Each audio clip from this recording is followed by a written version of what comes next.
Control your time. You can't really control time, but you can control your focus. That's what you can control. Control your focus. What you're focusing on is what you attract in your life. So if I want to focus on attracting into my life higher commission checks, higher opportunities, hyper skill sets, guess what I got to do, baby? Welcome to the Contrarian Capitalist Podcast, the ultimate destination for accredited investors and entrepreneurs seeking alternative wealth building strategies. Discover how to fast-track your journey to wealth and time freedom by thinking outside the box. If you're ready to join the ranks of the Contrarian Capitalists and learn the most effective ways to reach your financial goals faster, you're in the right place. Let's get started with today's episode of the Contrarian Capitalist Podcast. Thank you once again for joining another episode of the Contrarian Capitalist Podcast. I'm your host and your favorite silverback, Sylvania Harrod. And on today's episode, we're going to get a little tactical and we're going to talk about what I refer to as the Freedom Audit. So buckle up, get your pen and paper out. You may want to go back to this episode a few times, but I'm going to try to be as succinct as possible. One of the things that I realize when people ask me, because they realize for many, many years, not only I'm an entrepreneur, but I was working in high-level corporate, but I also, in that process, raised 3 children, was a husband who was present, and I go to all my kids' sporting events, practices. I typically run most of the things outside the house. So like if practices are there, I take the kids to the practice. I sit there at practice. I go through it. I put the kids to bed. I'm there. I'm present. And so for quite a few years, my schedule would be like wake up 5:30, exercise, do what I got to be able to do, depending on that was when the kids didn't go to school till 9 o'clock. Shift that, post them going to school at 7 o'clock in the morning. But it was mainly like from 6 to about 10:30 was a full spectrum. So people were very curious. They were like, how in the world do you get all these things done? You were pretty much like Roger Bannister. You built a 7-figure company while working less than 4 hours a week. How did you do it? Now, anybody who tells you that last number, what they don't tell you is the things that happen before you get to that point. That is when you, like, the 4 hour is the end result that you get to. That's because you've gotten to the place of stabilization. But the race to stabilization, man, that's many, many hours. I'm talking 13, 14-hour days, most days of the week. You're working 100-hour week so that one day you can get to a 4-hour week. And the only time you get to the 4-hour week is once you've gone through the necessary struggle of like figuring out what does work, what does not work, why you thought this was effective, why this is completely ineffective. And it all starts with having a North Star.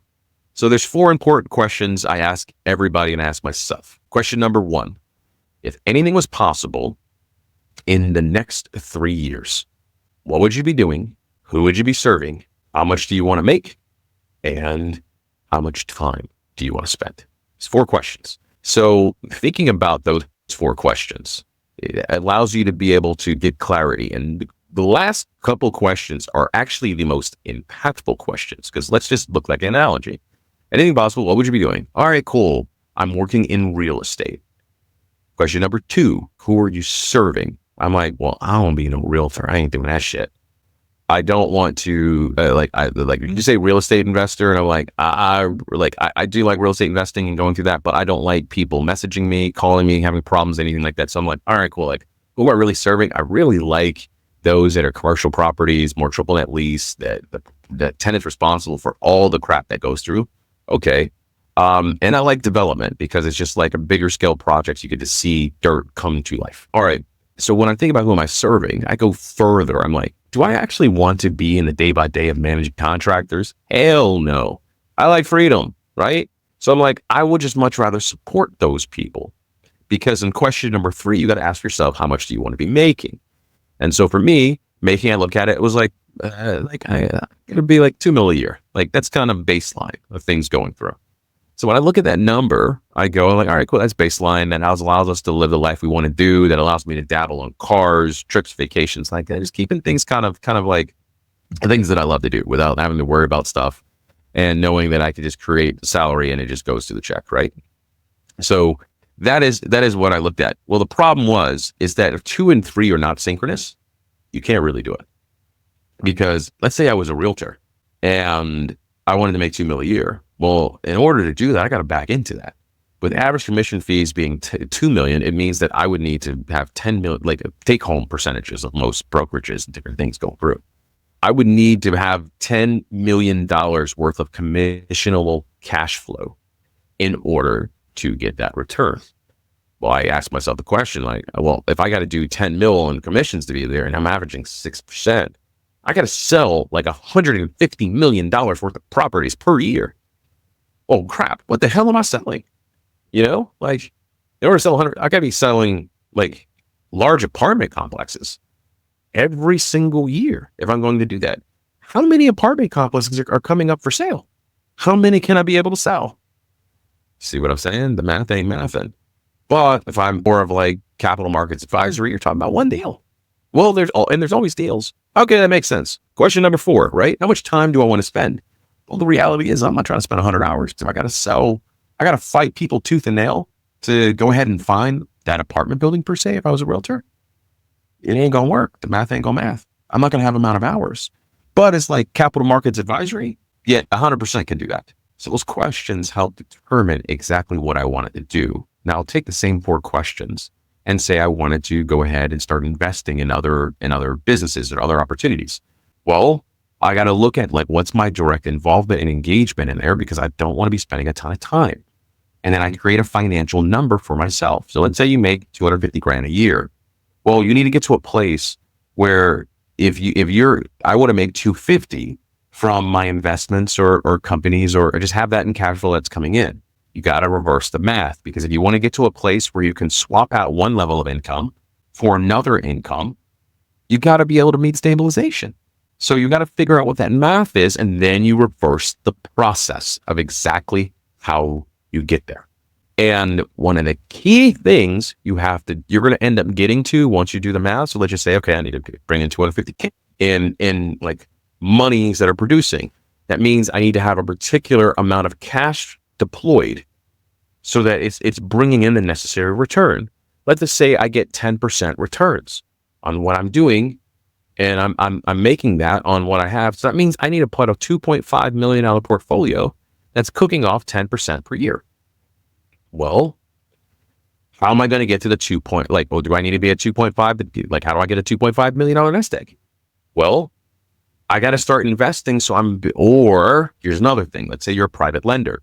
If you're a private lender and you're able to earn 15% returns on your money, you know, like, all right, go ahead, I get 15% returns on my money, and I'm funding people who are doing flip projects. So I become the private capital guy in that market.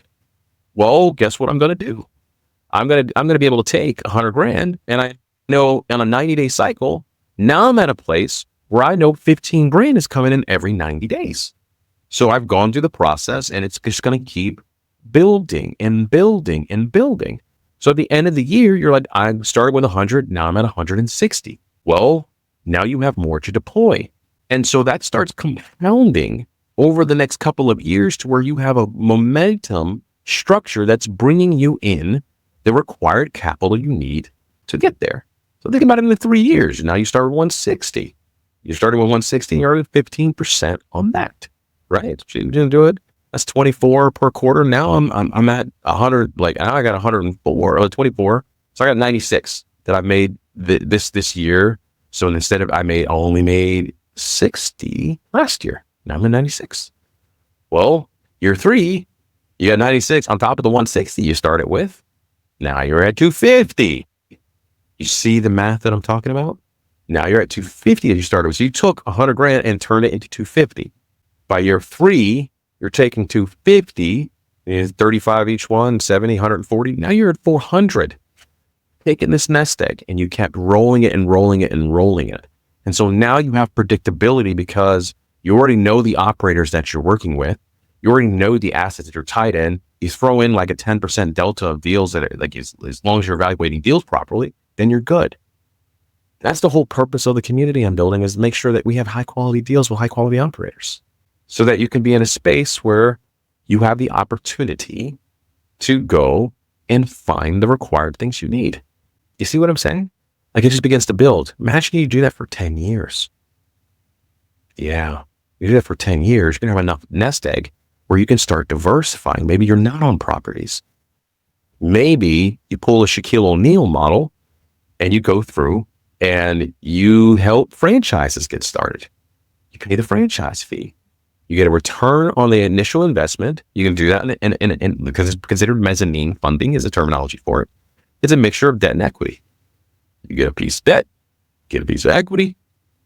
It's all like Donkey Kong. You got profit share that's coming in. So now let's say you go ahead and you get a company, you get 20% profit share, and the place is cooking off $300,000 a year.